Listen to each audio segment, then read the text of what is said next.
Hi friends, வரக்கூடிய group 4 எக்ஸாமுக்கு உண்டான ஹால் டிக்கெட் வந்து பார்த்தீங்கன்னா டிஎன்பிசி தரப்புலேருந்து வெளியிட்டிருக்காங்க. ஸோ அது வந்து எப்படி டவுன்லோட் பண்ணணும் அப்படின்னு சொல்லி பார்த்தீங்கன்னா உங்களுடைய டிஎன்பிஎஸ்சி வெப்சைட் வந்து ஓப்பன் பண்ணிக்கோங்க. ஸோ அதில் hall ticket download hall ticket அப்படின்னு சொல்லிட்டு இங்கே ஒரு ஆப்ஷன் இருக்கும், அதை கிளிக் பண்ணுங்கள். கிளிக் பண்ணிங்க அப்படின்னா ஸோ இது மாதிரி ஒரு பேஜ் வந்து ஓப்பன் ஆகும். ஓகேங்களா, ஹோம் பேஜ் வந்து ஓப்பன் ஆகும். ஸோ அதில் உங்களுடைய ஒன் டைம் ரிஜிஸ்ட்ரேஷன் இருக்குது பார்த்தீங்களா, ஸோ அதை வந்து கிளிக் பண்ணுங்கள். ஓகேங்களா, ஸோ இதை கிளிக் பண்ணுங்கள். கிளிக் பண்ணிங்க அப்படின்னா உங்களுடைய ரிஜிஸ்ட்ரேஷன் லாகின் ஐடி வந்து கேட்கும். ஓகேங்களா, ஸோ ரிஜிஸ்டர்ட் யூசர் அப்படின்னு சொல்லியிருக்கோம். ஸோ அதை கிளிக் பண்ணுங்கள். கிளிக் பண்ணிங்க அப்படின்னா உங்களுடைய லாகின் ஐடி பாஸ்வேர்டு வந்து கேட்கும். ஓகேங்களா, ஸோ அதை வந்து இங்கே கொடுத்துட்டு சப்மிட் கொடுங்க. சப்மிட் கொடுத்தீங்க அப்படின்னா உங்களுடைய பேஜ் வந்து ஓப்பன் ஆகிடும். ஓகேங்களா, ஸோ அதில் டவுன்லோட் ஹால் டிக்கெட் அப்படின்னு சொல்லிட்டு ஆப்ஷன் இருக்கும், அதை கிளிக் பண்ணுங்கள். கிளிக் பண்ணிங்க அப்படின்னா நீங்கள் கடைசியாக குரூப் 4க்கு வந்து அப்ளை பண்ணியிருப்பீங்க, அது வந்து டிஸ்பிளே ஆகும்.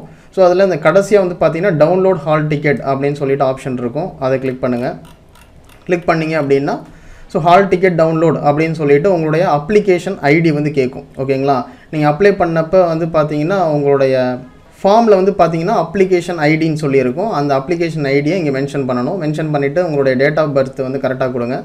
கொடுத்துட்டு டவுன்லோட் அப்படின்னு சொல்லி கொடுத்தீங்கன்னா உங்களுடைய ஹால் டிக்கெட் வந்து டிஸ்பிளே ஆகும். ஓகேங்களா, ஸோ அது வந்து பிரிண்ட்டுன்னு கொடுத்தீங்கன்னா அது நீங்கள் பிடிஎஃபாகவும் டவுன்லோட் பண்ணிக்கலாம், இல்லை பிரிண்ட்டு போகிறதுனாலும் போட்டுக்கலாம். ஓகேங்களா, ஸோ இதை டவுன்லோட் பண்ணும்போது வந்து பார்த்தீங்கன்னா ஒரு சில பேருக்கு 500 அப்படின்ற எரர் வருது, ஒரு சில பேருக்கு வந்து 400 404 இது மாதிரிலாம் எரர் வருது. ஸோ யாரும் பயப்பட வேணாம். ஸோ நிறைய பேர் வந்து ஒரே நேரத்தில் டவுன்லோட் பண்ணுறதுனால இது மாதிரி எரர் வந்து வரதுக்கு வாய்ப்பு இருக்குது. அதனால் கொஞ்சம் டைம் எடுத்து டவுன்லோட் பண்ணுங்கள். ஆனால் இன்றைக்கி இல்லை நாளைக்குள்ளே டவுன்லோட் பண்ணிவிடுங்க. ஸோ டவுன்லோட் பண்ணிவிட்டு உங்களோட ஹால் டிக்கெட்டில் உங்களுடைய சென்டர் வந்து எங்கே கொடுத்துருக்காங்க, ஸோ எல்லாமே வெரிஃபை பண்ணி பார்த்துக்கோங்க. ஓகேங்களா, ஓகே ஃப்ரெண்ட்ஸ், இந்த தகவலை தெரிவிக்கணும் அப்படின்றதுக்கு தான் அந்த வீடியோ பதிவு. ஸோ வேறு எதுவும் இன்ஃபர்மேஷன் இருந்ததுன்னா அடுத்த ஒரு வீடியோ பதிவில் இன்ஃபார்ம் பண்ணுறோம். ஓகேங்களா, ஓகே, தேங்க்யூ. துருவம் அகாடமிலிருந்து கார்த்திக்.